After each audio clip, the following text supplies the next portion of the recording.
Hello, everyone, and welcome to the Curious Mind podcast. My name is Gabriel Ellis. I'm a psychotherapist and Buddhist scholar, and in this podcast, I take deep dives into complex psychological topics that affect our well being in general. Today's episode is interesting as it is not an essay and also not an interview, but it's more a life coaching session with a client. The very broad topic is self-acceptance.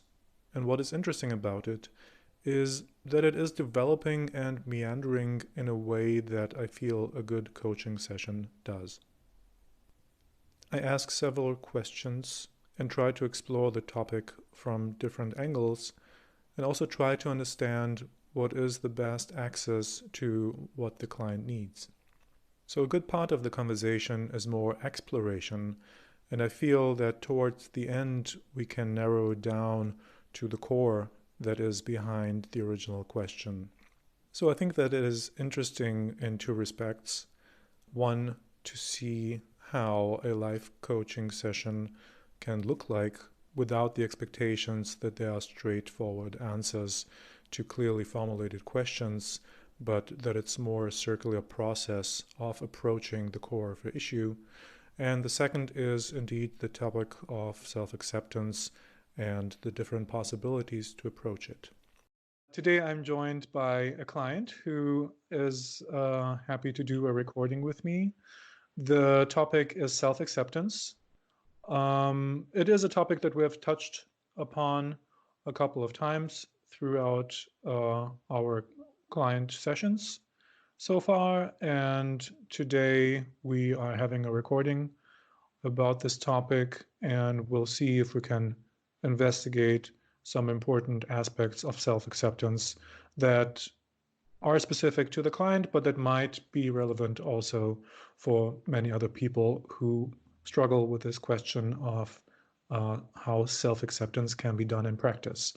So hello, and thank you for your availability to do this recording. Please let us know a little bit about yourself. Sure. So I was born in Punjab, India. I moved to the US after my undergrad about 15 years ago. I've worked in corporate America, startups the past couple of years. But then I did, and I recently started my own business, which has sort of like brought up like a lot of issues around self-acceptance. My husband got diagnosed with a brain AVM about 10 years ago.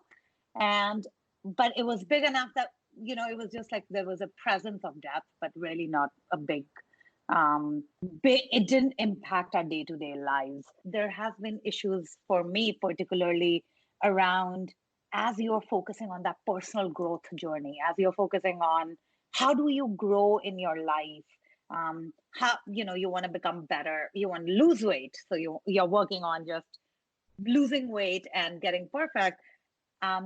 It's been 10 years since I've been trying to lose that same 20 pounds. Do I now just accept that, okay, you know what, I'll forever be whatever weight I am, and I'll never be in good shape or in decent shape, and it's going to be bad for my health, but I just accept who I am?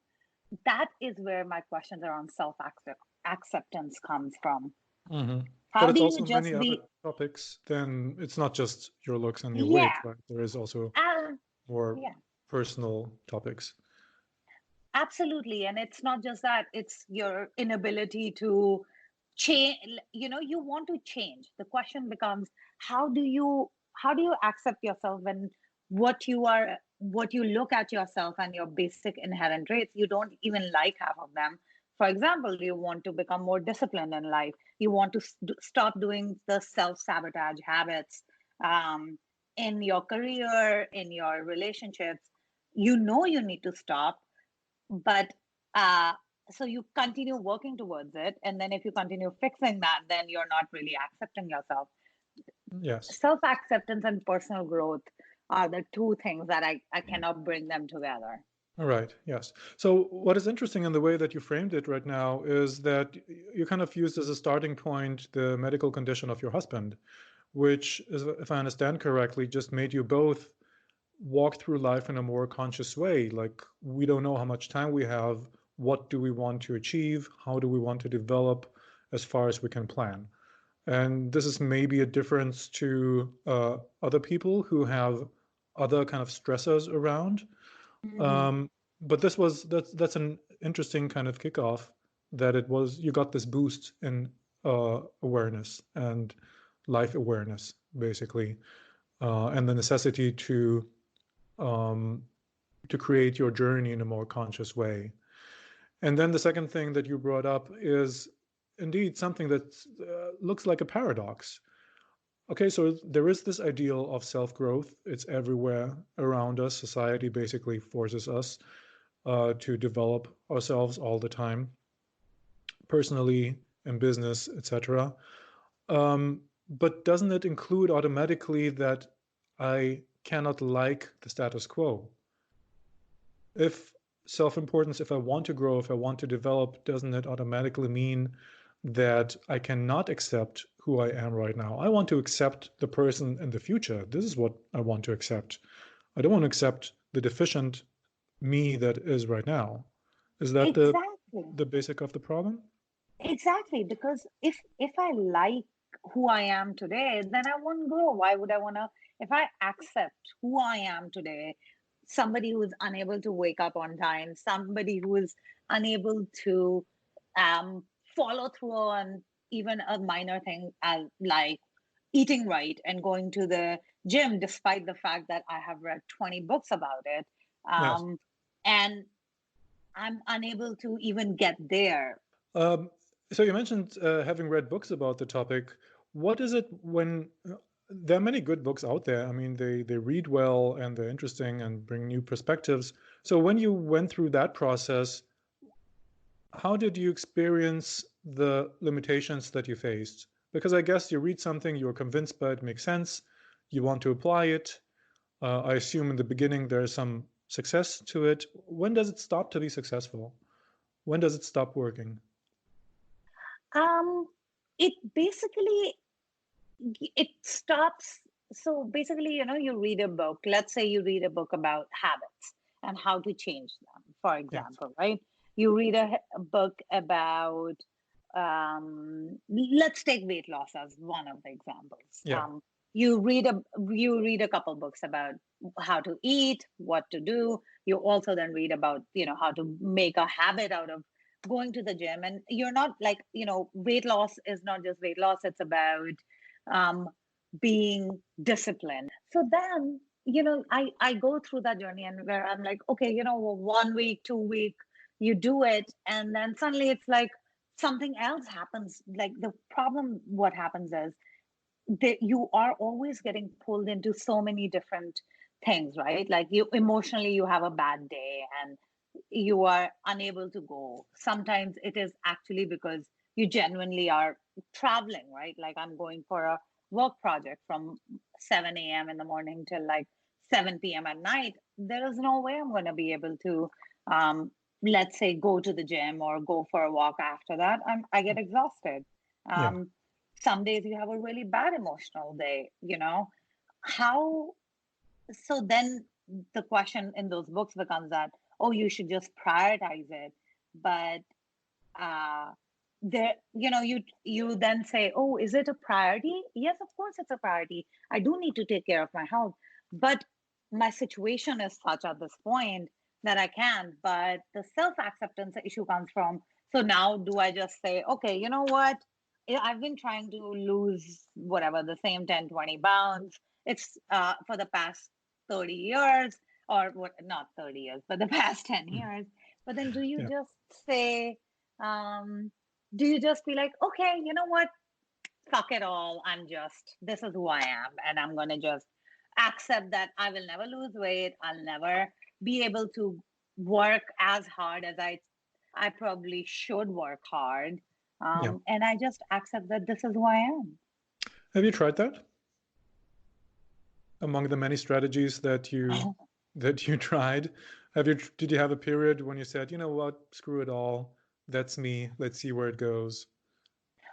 Yeah, you try. Well, that is where the problem becomes, right? Like do you do you want to be that defeatist mentality? That's how, the you cannot do that, because that would, then what's the point, right? Like when I go through that thinking, I just go into that depression where I'm saying, you know what, what's the point? I What's the point of me even trying? Let me just like give up and let me just do whatever.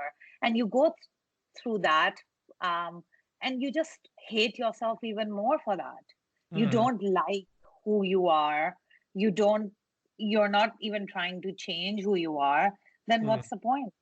Yeah, then nothing seems to change, and the status quo wasn't satisfactory to begin with. So now I Yeah, don't even have the illusion of maybe changing. So it's a kind of a sober status. yeah, Yes. yeah. And then what do you do? Nothing, right? Like that, then you might as well like die, right? Like the whole concept of like living a life, then you're just merely existing. Then you are like, then you again are pissed off and upset, right? Like Yes. the Yes. other way, I may eventually succeed if I just accept who I am and just say, oh, you know what, this is who I am. That would mean that nothing is ever going to change. Okay. Um, so let's try a couple of questions and see where it leads us. The first question that I would have is, who do you think changes in a better way, a happy person or an unhappy person? Oof. I think I think it's both, right? Like only when you are unhappy with your circumstances do you actually change. Only when people are unhappy, when people are like when you look at immigrants, when they are jumping over the walls, Mm, if they were happy where they were living, they wouldn't be risking their lives and jumping over the walls to try to get to a better life, right? So yes. an unhappy person, only when you're unhappy do you want to actually change. um Okay. Good point. So to make it more precise, uh, who is more probable to jump over that wall, a depressed person or an activated person? So someone with low yeah, energy or someone with high energy? high energy. Yes. Like because they have this hope and a want, which I do. And if you accept yourself, then there is no hope, and then there is no hope. An illegal immigrant will jump over a wall because they have this hope and a desire that the on the other side there is a better life. um Yes. the reason, and that means that they have hope. So for me, that's where it comes to, right? Like if I accept who I am, then I'm accepting that there is no hope for me to change, and that is a very sad feeling. Possibly. I'm not there yet. I think this is a more complex point. But to stay with the metaphor of the wall, which is, I think, a good one, and the big advantage that there is that it's one obstacle. It's one obstacle that when I overcome it makes a dramatic difference. So Hmm. if I knew that doing 10 push-ups would change my life, it would make a big impact on the way Yeah. that I think. But the reality is that all those topics that you mentioned, weight loss, psychological Hmm. change, self-development, and so on, that there is no wall like that. There is no breakthrough or the one big jump that I need to do. It Hmm. seems to be a long line of small steps that I need to take with the eventual promise that eventually the quality of my experience will change. With the wall and the immigrant, it's quite clear. On one hand, you have whatever, some country in Africa, Mexico, some country Yeah. in Asia, where you know There's that that. not much is awaiting you, and then there is the hope that, okay, once I manage to cross this boundary, to jump over that wall, things will change, right? So it's a kind of it's a simple motivator because this is one big obstacle. And with all the other fields where we mentioned the self-development, it's not that clear. Let's say on your journey to lose 20 pounds, you lose 2 pounds, you don't feel much better than the 2 pounds Yeah. before. It's like you look in the mirror, it's like, yeah, okay, it's a little bit, but not much. Hmm. So where's this wall that I feel, if I cross it by one big activity, my experience will change and my satisfaction with myself will change. It's somewhere in a far away distance. It's a long march. Yes, I can imagine if I lose this 20 pounds, I will feel more kind of light. Hmm. Movement will be easier, sport will be easier, and so on. So I imagine that it will be better. But this is very far away, and instinctively I know that there is no magic bullet or a small pill to take, that there is a lot of discipline and pain on the path Right. and habits to change and so on. So, which is already kind of a drag. Hmm. If I knew that there is the one thing that I do and then I wake up and I've lost 20 pounds, fantastic. I would do that, Right. right? Which is something that the market takes care of because we have many products, either weight loss Yeah. pills, for example, or they promise you the one session with the hypnotist, and then everything will become easy. Then there is no Right. struggle because then we can program your unconscious. Or this one course where you will Hmm. learn, the magic of right nutrition, and then everything Right. will go on itself. And this is they kind of benefit from this intuitive understanding that people have of this kind of wall, the one activity that you do, and then you are helped. Right. But after going through some of these experiences, you realize, oh no, it's many, many more small steps, and I don't know if I have what it takes to go on this journey. It's not just weight loss. Let's take another example. Let's take the example of, um, you know, like at 35, 36, you come to a realization that, you know what, all the silly half the dreams that you had growing up will obviously not come true. You're not going to become a movie star. You're not going to do all of that. You Mhm. go through that thinking in your 20s, right? Yeah. But you still, like at the age of 35, you still are, you know, you you still want to do something a little bit more in your life, in your career, right?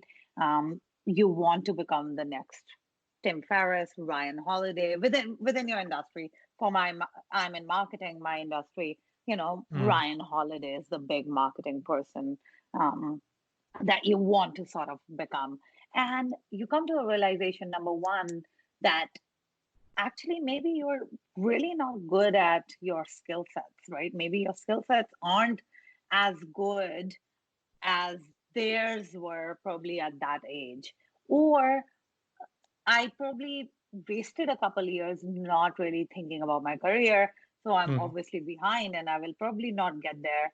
And so that the question then becomes, I know all of that. And then I read, on the other hand, I read books like The Subtle Art of Not, like The Outlier, right? Where they actually talk about that people who actually rise to the top are, uh, they've been helped by the circumstances, by being at the right place at the right time. It also happen, it goes back 3 generations, etc., etc. So Yeah. now should I just accept that, you know what, maybe I wasn't at the right place at the right time. I've read this book, like The Outlier is a very good book that talks about your success is really not your success. It's like there are 20 factors that go into it, everything from your time of birth to the year you were born to what was happening in that year. So now should I just like say, okay, you know what? I'm going to just be average. And should I not even bother trying to become better? Should I just accept and say, you know what, shake my hand and say, that's it? Yeah. There are a couple of things. One of them is what is the criterion for the success of my self-development? And obviously, some of the things you mentioned is the acknowledgement from society. So success is when there is admiration by many people, when there is financial success, Mhm. when people request my services, and all that. So it's a lot of recognition by others, Yeah. right? That in itself can be problematic because here I'm clearly idealizing. I'm taking something, I'm taking a carrot that society dangles in front of my face, and I take it for face value, on face value.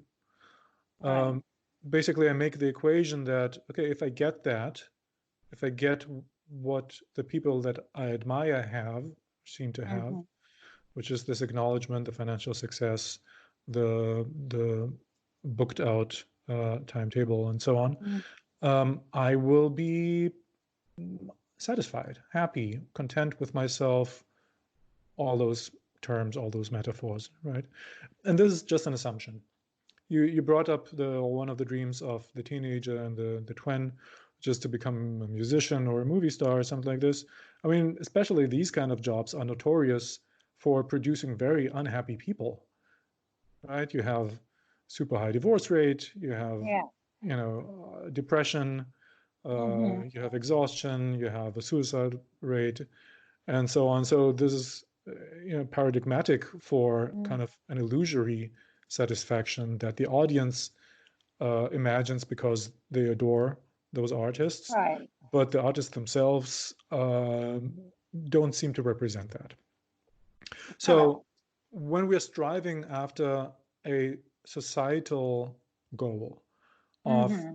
recognition by many people, Right. uh, for which also financial success is a metaphor or an aspect, then there's just a very high possibility that we fall into a trap, which means that we substitute or we just assume that the self-satisfaction will somehow magically go along with reaching these goals.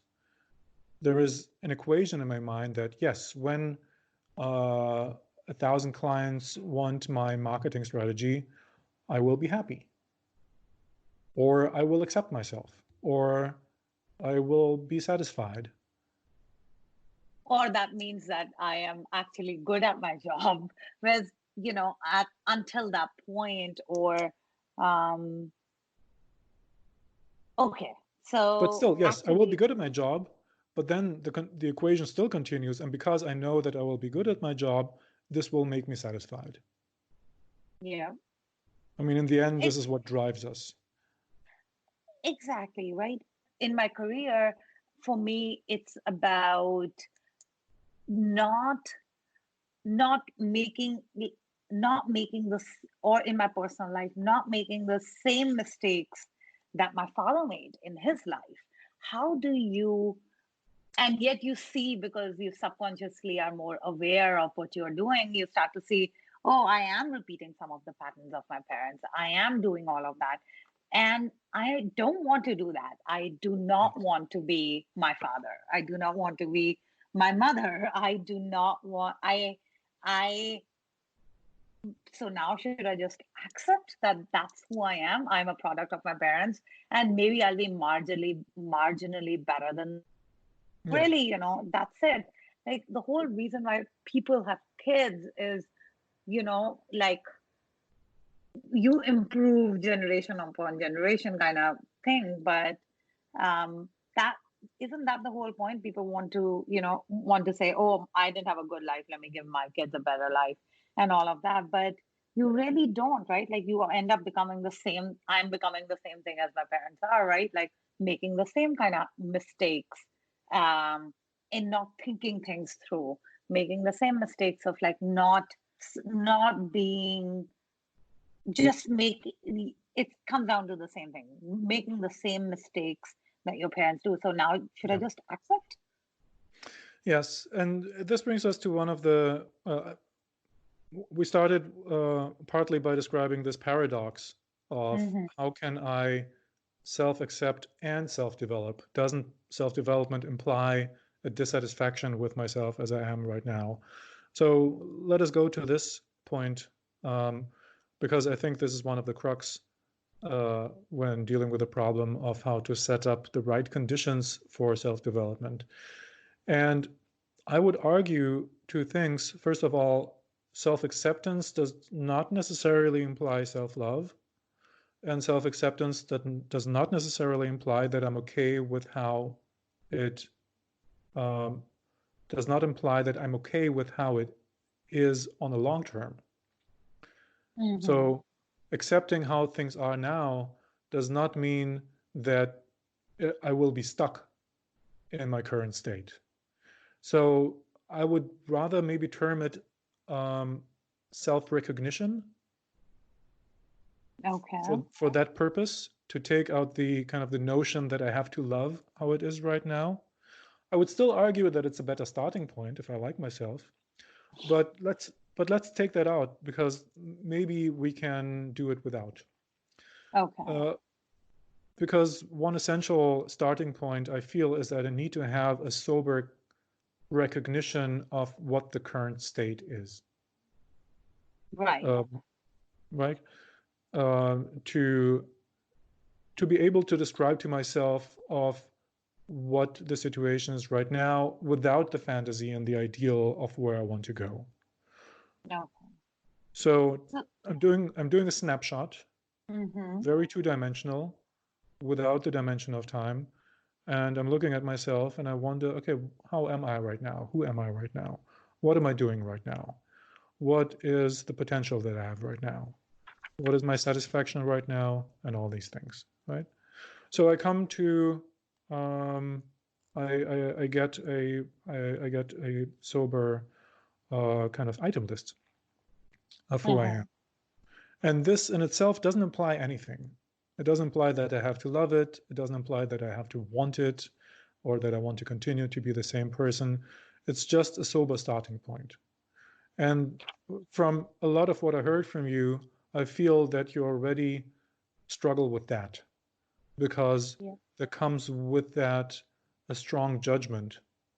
It's not kind of a neutral, sober analysis of how things are. You're already thrown to the mix of, yes, I know that I am that, but I don't like that. And I think it's crucial to be able to separate these two aspects. So first of all, to have the sober understanding, and then in some later steps, and we will have to, I guess, talk about what the right conditions of judgments are so that they work in your favor and not against you. But the ability to do the first thing first is, I think, crucial. Okay. What is difficult in this for you? So in terms of the okay, so if I so I think that like in the past couple of weeks, based on our previous conversations, I have said, okay, you know what, let me just observe or look at myself and say who am I today? Of course, the judgment sort of like kicks in immediately at that second, right? Like Yes. And the why? because you're not like the minute you recognize how can I look in like it's very tough to look in the mirror or look at, as a scientifically look at a specimen and say, oh, this specimen is aluminum and it has a dent, Yeah. or like you can like you immediately will say these are the 10 dents it has, and it's for and you cannot you that is what judgment is. Isn't that what judgment is? You say, Yes, you know what? it is Yeah, what so judgment is, but it's not what observation is. okay, So so I don't see how you even started with the observation. You start with judgment. how do you stop from um, how do you start from that place of analysis without judgment? Yeah, that's a good question. First of all, I think it's necessary to understand that judgment comes with a certain mental environment. There is a certain dissatisfaction that comes along with judgment. There is an urge. There is no peace in judgment, right? Because Mm-hmm. judgment is already kind of trying to assess where to go and, Right. and what to change. So observation is in itself kind of a peaceful thing. There is no change of, I don't need to push to a certain change in order to observe. Observation is just an acknowledgement of what is. Okay. Okay. So when I catch And myself in a mindset that wants something right now, then I have to stop myself and say, okay, wait a minute, I'm already in judgment. I'm not doing an observation right now. mm-hmm. So actually, the metaphor that you gave is quite accurate. Like observing an object, this is how I should observe myself, objectively. As a first point, this is not the end all of it. This is not where it stops. But I Okay. think that it's important to start from the right point. Okay. And that is something I've been trying to do. So what, Yeah. but what, when you say observe, what am I observing? My behavior, my traits, or am I observing myself in relationship to, like, what am I observing? Am I observing and saying, okay, you know what? I have a tendency to um, self-sabotage, or Yeah. I have a tendency to be, one day productive, second day not be as productive, Yes. third day, like, and I'm letting my emotions dictate my all of that. But that, everybody already has that kind of awareness, right? Like Okay. we all do. Yes. So that's a good question because I guess it doesn't make sense to do a full catalog of oneself or observations. So I want to be more efficient in my observations. And for that, I actually take my judgments. Yeah. I take the topics and the fields where I habitually judge myself, right? Uh-huh. Be it weight, be it work, be it procrastination, efficiency, whatever it is. Yeah. Uh, Yeah. and I know that I'm judgmental about these things. And then I pick those exact fields and I dial back the judgment and see, okay, what is the starting point there? What, so if I have an issue with my procrastination, then Mm-hmm. I go back to an observation. Okay, what is it actually that I'm achieving and what is it that I'm postponing? So throughout the day, what is it that I achieve? And Mm-hmm. effectively, what are the things that eventually tell myself, okay, I do it tomorrow, later, or next week? So I look at the mix of the reality of things. Mm-hmm. Yeah, does it make sense? A little bit. I think can you go a little bit more deeper or give me more example about like what is it that I achieve and what is it that I um like how so I just at the end of the day, like how long should I observe myself? Like 2 weeks, 1 week? No, no, And no. This can be rather quick. This is not a okay. big observational thing. It's just to start from a neutral status quo. It's relatively easy with weight, right? Okay. Yeah. I just need to basically write down how much I weigh, how I look like, and what I eat, Yeah. right? Yeah, and you eat like almost like good enough and not bad enough kind of thing, right? Like, would you like that? I already know what I'm doing. I just need to get on that journey and like and stop doing the self-sabotage behaviors or sometimes just like Yeah, it's not that simple. You're still too fast for me because the judgment comes in so quickly in this process that I feel that it kind of it makes the process toxic.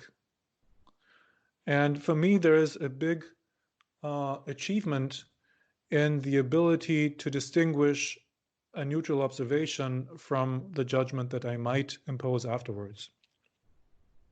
I need to be able to stop with your observation for a while and let it stand there as a fact without the question, okay, what do I do with it? What's the next step? How do I change that? And you're very fast with that. Okay, I know how I look, blah, blah, blah. I know how much I procrastinate. Now what? yeah. And there's a lot to be done with the observation itself. For example, one of the questions is because you brought up the topic of possible mediocrity. Mm-hmm. The question, okay, if one specific aspect, if this was not to change, would that be a catastrophe for me? Or is that acceptable? It's unacceptable. So let's take my career and just being an average, right? Like being good enough to make decent money from it, but not being good enough to really, really go where you want to go in your life, right? Like what happens is you swap out. The problem in that is you swap out you give away, you are willing to stop doing things, right? You tell yourself, you know what, I am okay to not travel, or I'm okay to not have kids in lieu of in lieu, like you say, I am willing to make those two sacrifices so my career actually goes somewhere. Yeah. And now a couple years, or like good 5-10 years into it, you're like, I swapped out things that I probably should have done just more of, because like, people will do is people will say, oh, let me not travel for the next 10 years.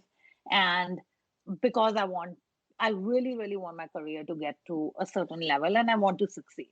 But then the Yes. problem that happens is, um, 10 years down the lane, you're half as successful as you're almost at the same success as people who've had kids, or who have Mm. traveled way more. And then you're looking at yourself and saying, why did I even make all those sacrifices, or why was I? Yeah. So what do you now you're and you know that, like, everybody has different circumstances and different luck and um different things, right? Like, Yes. somebody just got into the right place, so now I'm even more unhappy, because now it's like you end up giving away some parts of your life with the expectation that you will get something more in return, and in the end it's net Right. average. Yes. So I see that there's a dissatisfaction that can come out of that. But there's also an interesting lesson to be learned, no? Because what you describe is, I believe that there is a formula. I believe that the formula is, in this example, I withhold from myself certain pleasures, I Mm-hmm. sacrifice certain needs, but in return, I will get something for Yeah. it. And now it turns out that whoever told you this formula, right? Yeah. And it might be a work ethic kind of thing that is Mm-hmm. culturally ingrained, that it's not as reliable as you believed it was. Yeah. And it might turn out that in hindsight, other people with a less strict kind of worth ethics, but who enjoyed themselves more, maybe Mm-hmm. had more energy to go for the long run, because maybe Yeah. they recharge their batteries with vacations, with fun here and there. So maybe they have figured out another way for themselves that works better. True? That's true, exactly, right? So now Okay, what do but what here, do I'm you do sorry to then? interrupt. Yeah. Yes, but in this specific example that you mentioned, there is more a topic of frustration than of self-acceptance. I cannot accept that what I did was wrong. But you are at that level. You are at that point in your life where you're like, okay, whatever past mistakes have happened. Now you are here. Now, how do I accept that place? That, Yes. you know what? I made mistakes in my past. Well, again, I think there is a lot to learn there. And one of the things that I would learn from that was, wait a minute, am I in the same trap right now? Because 10 years ago, I thought that I had a certain formula for success. I Mhm. tried to follow that. I did certain sacrifices, and now I am not where I wanted to be.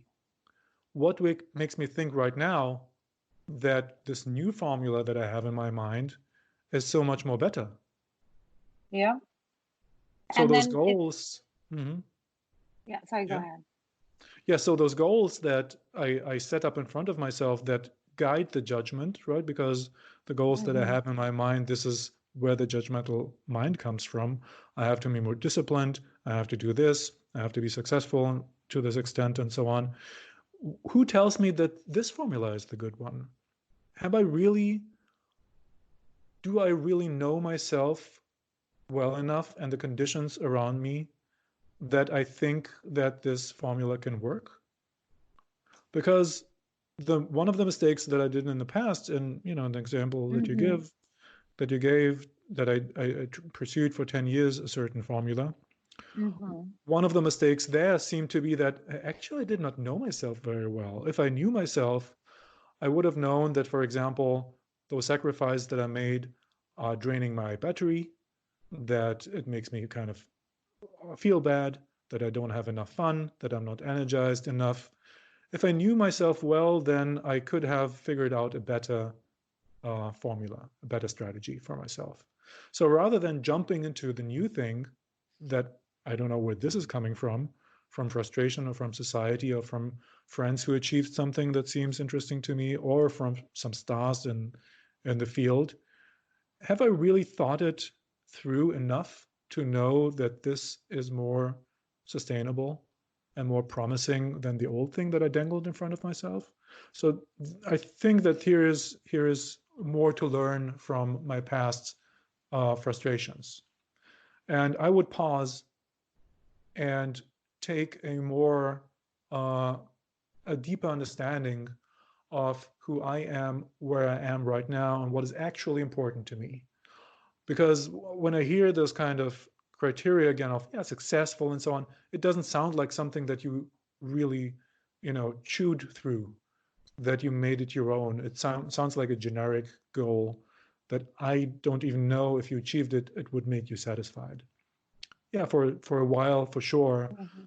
but I don't get the sense yet that this is something that you really carved out for yourself. Yeah, so I I think, like, how the so let's take my real life example, right? Like, I decided not to. I realized that career, when for the first 5 years, first 7, 10 years of my life, I was on that career path, really doing very well in corporate America.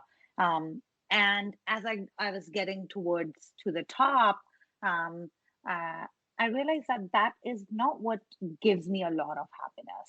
I also realized that, you know what, buying those bags, getting that second Mercedes, did not, like, getting buying handbags, for example, in corporate America, right? Like, the Mhm. goal was to buy the $800,000, $1,100 handbags. I know that would not, like, you get to that place where you realize, by in your 30s, where you're like, I'm not happy with where that those things are not bringing me happiness. So you're and just that career growth itself, Yes. um, is was not bringing me happiness, because I was really not enjoying the politics as you grow in your career.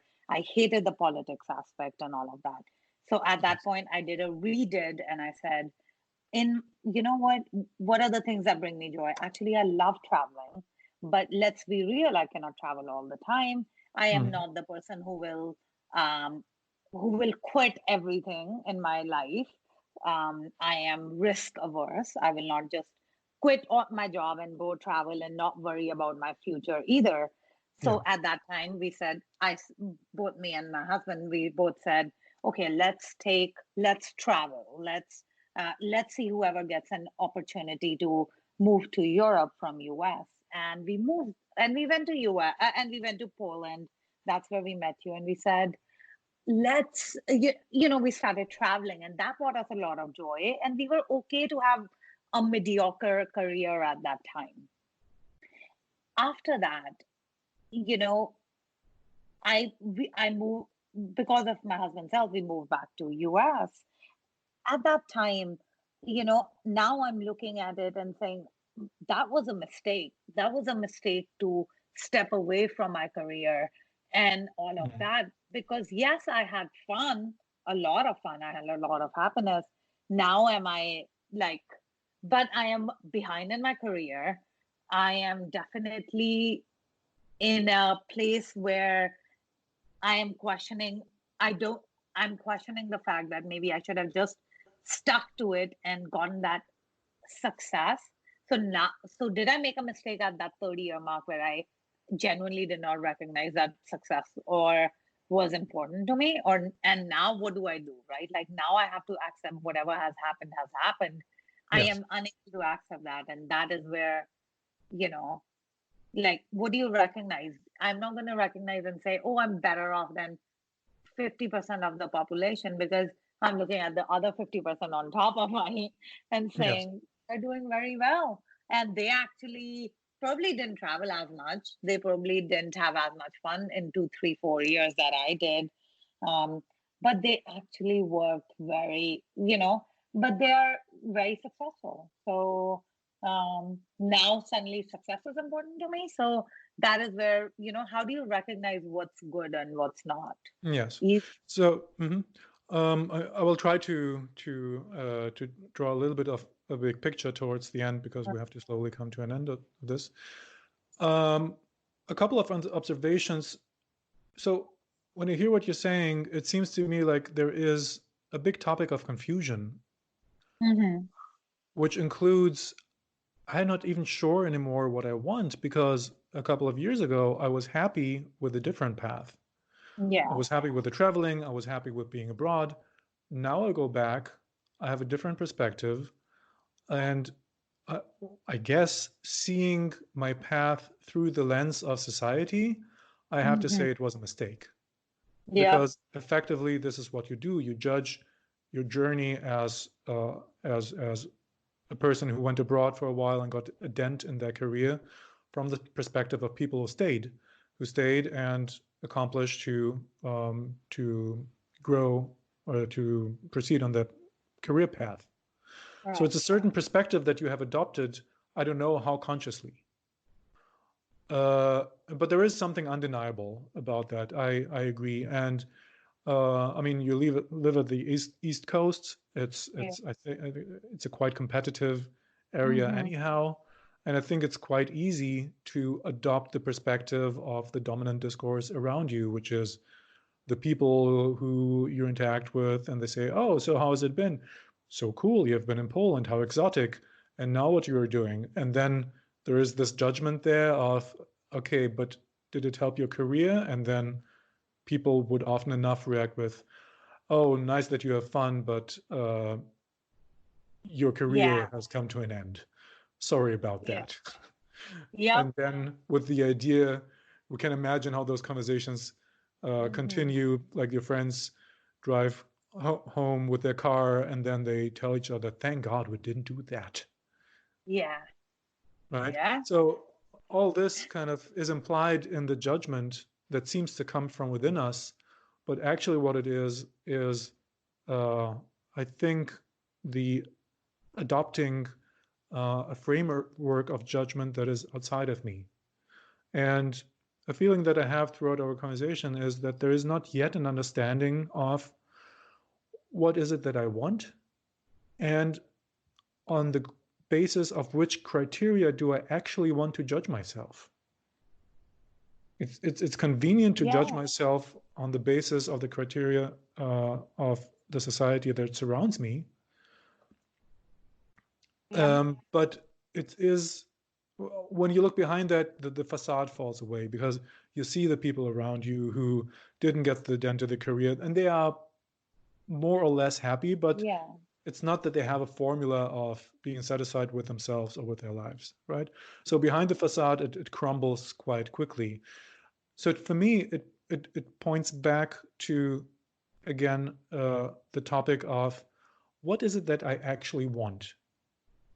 When I know that, what I want and why I want things, mm-hmm. then, and if it's genuine in the sense that it's kind of thought through and it resonates with several aspects of myself, then there is something that connects with the unconscious. Right. Because if it's So, just societal, then mm, there's external pressure, but it's not internally motivated, as we say. It's externally motivated. If there is a connection with the unconscious, a lot of the obstacles on the way are removed on autopilot. And for me, the struggle with what we termed as self-acceptance in the beginning is an expression of a uh, a mixture of goals that is partly societal, partly maybe from family, whoever kind of mm-hmm. contributed to that mix, and only partly something that is more deeply resonating with me. Now, with this setup, there is no clear judgment included, right? Yeah, And if there's no clear judgment included, then it doesn't give me a clear guidance of where I want to progress. The unconscious doesn't doesn't have clear guidelines, which situations to filter out, which decisions to make, so that there is always a conflicting thing. Do I want to eat that? No, because I want to lose weight, but then I want some sort of immediate gratification because I lack energy or something like that. Yeah. And then once in a while, I choose the thing that goes along with the goal of losing weight. Then again, I choose the activity and the decision that goes along with this other set of judgments and so on. So it just doesn't make sense. There's no coherency. Yep.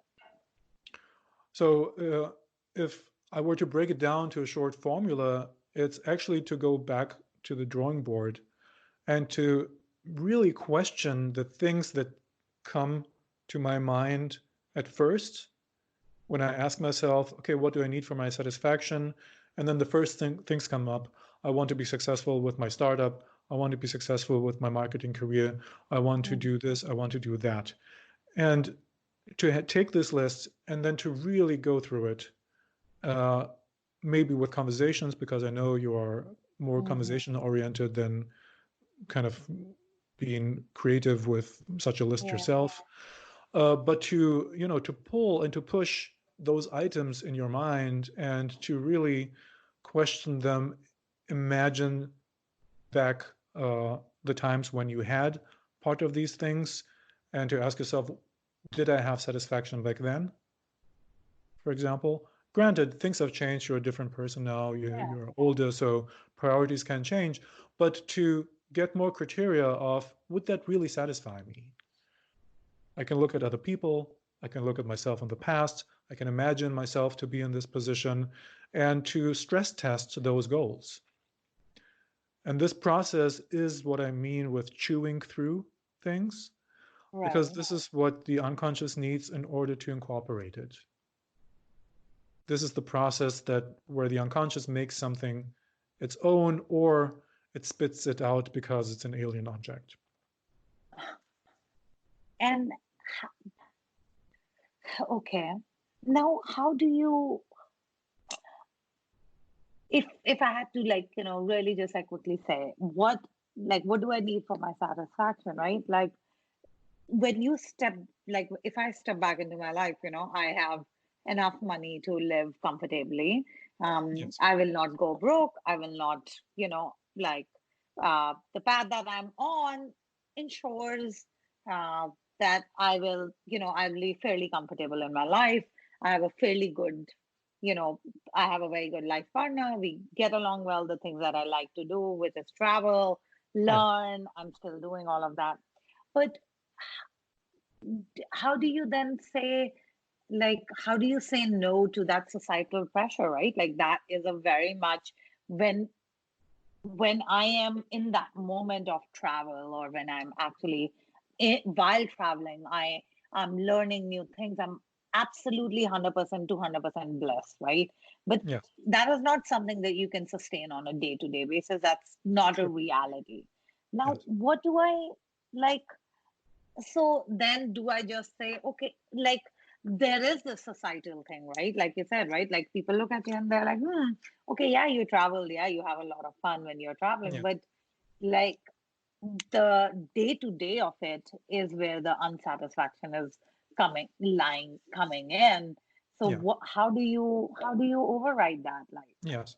So I feel that's a different topic, yeah, okay, even though I pointed in yeah, this direction as essentially connected to the topic uh-huh. of self-acceptance. So I agree it Right, absolutely belongs here, but of course it's a bigger theme, because the hmm, question of how can I become more self-sustaining yeah, within my yeah, surrounding who teaches and preaches something else than what I want is, of mhm. course, a big task. And I can assure you that there is no simple way there, because this question has captivated the minds for as long as we can think. Uh, there is certainly an aspect of confidence. There is an aspect of bravery Mhm. and the willingness to again and again go through these questions as I change, as the people around me change, and as my life changes. Mhm. So, whatever the outcome of these reflections are, it cannot be static. Because Okay. if it's static, society will have the upper hand because it never gets tired of reminding me what it wants, right? Yeah. That I have to be thin, that I have to be successful, that I have to be effective, and all these things. Like Mhm. these messages are kind of thrashed into our minds all the time. If Yeah. I stand still and I'm happy with what I achieved so far, in the end, I will succumb to this sheer force that comes from Yeah. the outside. So I have to stay kind of flexible and again, sum up these the bravery and the courage to think things through, and as the term is, to self-actualize myself. I have to update myself again and again. No, it's not something that has to be done on a daily basis, but it's at the back of my mind. It's some sort of a sub process that goes on that makes sure that when I'm deciding things, that I'm uh, questioning if this is really good for me right now. The criterion is not that I made the same decision a week ago, right? A Yeah. week ago, I rejected this potential business partner because I didn't like it. A similar opportunity comes up. I think it through again, knowing Oh, that maybe something has changed within me, okay. right? But I think that the people who kind of thought it through on a more promising level um, made these kinds of things clear, that it needs courage. And the good thing with courage is when you get used to it, you can stand up and justify your positions. So then people come along, it's like, hey, look at my car, and I've recently bought another company or something like that. What do you do? And that you can, without any hesitation, justify your satisfaction with the choices that you made. What do you do? Well, I have a small business going, it sustains me, and I do a lot of traveling and I love it. For example, if that is the Mm-hmm. thing, Yeah. Yeah. right? And that there is not much of a trace of insufficiency. I think that is where the keyword is, like, like that, finding the insufficiency, right? Like I'm always feeling that I am not sufficient, right? Yes, And yes, then again, it comes back to the whole self-acceptance thing where you come back and you say, like, which throws me back into that whole journey of I feel that I'm not sufficient the way I am today, hence I need to be on that growth journey, and then that puts me down that spiral of not knowing yes, anything about myself. yes. uh, so is that just something that I just sort of state and say, oh, i I feel insufficient today in these 2 or 3 areas of my life. Is that where the acceptance comes down to? Yeah, it's first is the assessment, right? There is this Hmm. insufficiency. I cannot deny that. And Yeah. then the chewing, and then the work begins with dissecting where it comes from. I feel Okay. insufficient because I don't think that I was efficient enough today, right? Yeah. And then I question, okay, where's this criterion come from? Maybe I didn't do anything substantial for work. Maybe I just watched TV. Uh, is that just bad, or does it have something good? And then, with this kind of open inquiry, there's the possibility that you see that there's some system to these things. It's like, oh yeah, actually, I feel more relaxed now, Yeah. or I recharged some battery, and if I'm honest with Hmm. myself, I needed such a day not to do anything that is, has to do with business and so on. Hmm.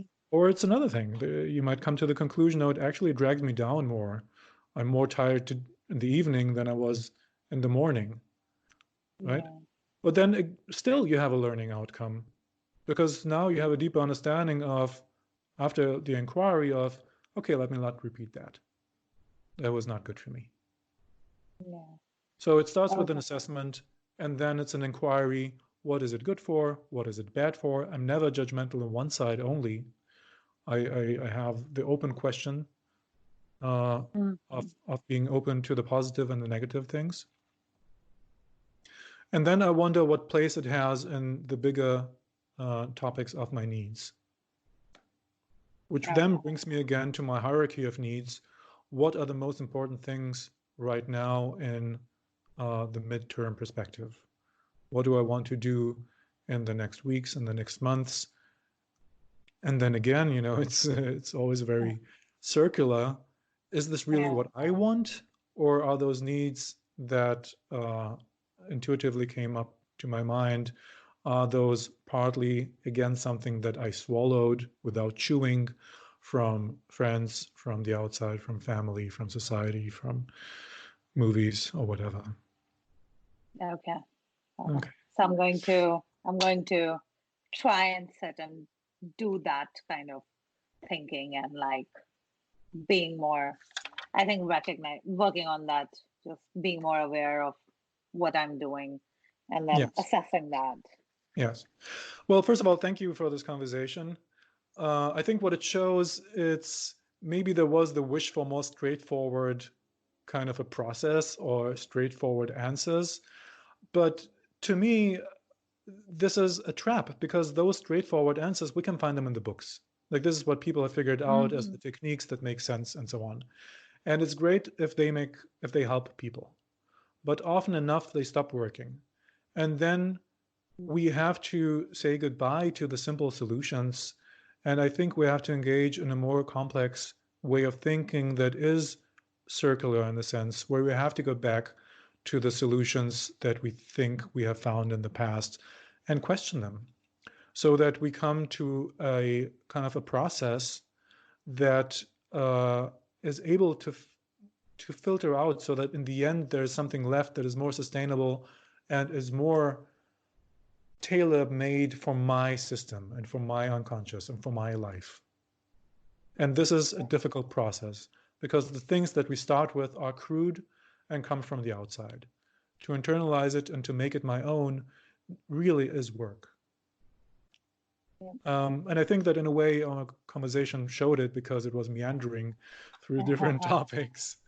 But I hope that you got something out of it and that maybe some aspects became more clear in what to at least try in the next future to do. Yep, absolutely. Thank you so much, Doc. That's it for today. Thanks everyone for listening. Feel free to leave a comment, and if you enjoyed it, tune in to another episode on this channel. Below you can also find a link to my website, elliscounseling.com, and my Facebook page, Ellis Counseling and Psychotherapy, where you can contact me for online therapy or counseling sessions.